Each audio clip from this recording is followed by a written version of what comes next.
আজ আমি আপনাদেরকে দেখাবো কিভাবে ইন্টারনাল অডিট করতে হয় স্কিমিং ফগ দিয়ে। এর জন্য আমি একটা ওয়েবসাইট নিচ্ছি। চলেন একটা ওয়েবসাইট নেই। এই ওয়েবসাইটটা নিয়ে আমি অডিট করার চেষ্টা করতেছি। অল সাবডোমেইন সিলেক্ট করা আছে। আমি কনফিগারেশন আপাতত করছি না, কারণ আপনাদেরকে ডিটেল আমি অনেক কিছু দেখাতে চাচ্ছি না। আমি এখানে স্টার্ট করলাম। স্টার্ট করার পর দেখেন আমাদের আজকে শুধুই কাজ হচ্ছে ইন্টারনাল অডিট কিভাবে করব। দেখেন ইন্টারনাল অডিটে কিন্তু অল আছে, আপনি অল দিলে অল ইউআরএল আসবে। দেখেন block by robot dot TXT, block by robot dot TXT, দেখেন 200। ওকে, সো আমার দরকার শুধু এইচটিএমএল, যাতে আমি এইচটিএমএল গুলো শুধু দেখতে পাই। ঠিক আছে।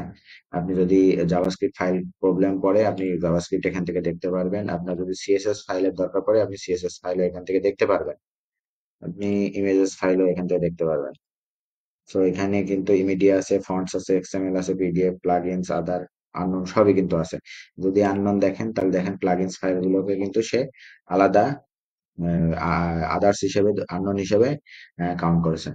Block by robot dot TXT, তাহলে দেখেন আপনি কিন্তু block by robot dot TXT কিন্তু অপটিমাইজেশন করতে পারবেন খুব সুন্দরভাবে, যদি আপনি স্কিমিং ফগ খুব ভালো করে জেনে থাকেন। ঠিক আছে। আজকে আমাদের কাজ কিন্তু শুধুমাত্র কিন্তু ইন্টারনাল নিয়ে। তো ইন্টারনাল নিয়ে এইচটিএমএল এইটাকে কিন্তু যখন শেষ হবে, যেমন আমি পজ করে দিচ্ছি, পজ করলে দেখেন আপনি কিন্তু এক্সপোর্ট করতে পারবেন। সো যখনই এইটা কিন্তু শেষ হয়ে যাবে, 100% হয়ে যাবে, তখন কিন্তু আপনি এক্সপোর্ট করতে পারবেন। এখন আপনি অডিট করবেন কিভাবে, কিভাবে বুঝবেন যে কোনটা কোন ফাইল কোন দরকার। আমি দেখেন স্ট্যাটাস করে একটা ক্লিক করছি, আমি ইন্ডেক্সাবিলিটি একটা ক্লিক করছি, এতে কি হবে, সুন্দরভাবে সাজায় যাবে এই পুরো ইউআরএল স্ট্রাকচারটা। দেখেন নন ইন্ডেক্সেবল এবং 301 404 সব কিন্তু নিচে চলে আসছে। দেখেন আর উপরে কিন্তু 200 গুলো চলে আসছে। সো 200 উপর থেকে 200, এই দেখেন 301 এবং 404 সমস্ত কিছু আপনি খুঁজে বের করে নিতে পারবেন একবারে। এটা এখানে প্লাস চিহ্ন আছে, দেখছেন এখানে প্লাস চিহ্ন।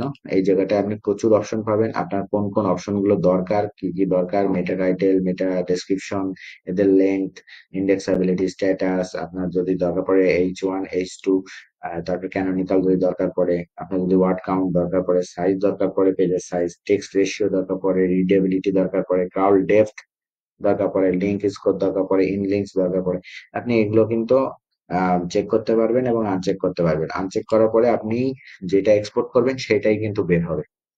এমনকি আপনি এই পুরো ফাইলটার স্ট্রাকচার কিন্তু ট্রি আকারে দেখতে পারবেন। এখানে আপনি ক্লিক করলে ট্রি আকারে দেখাবে আপনাকে। দেখেন ট্রি আকারে আপনি দেখতে পারবেন। আপনি এটা কলাপস করতে পারবেন। আমি কলাপস করে দিচ্ছি, কলাপস করতে পারবেন আপনি। কলাপস করতে আপনি দেখেন।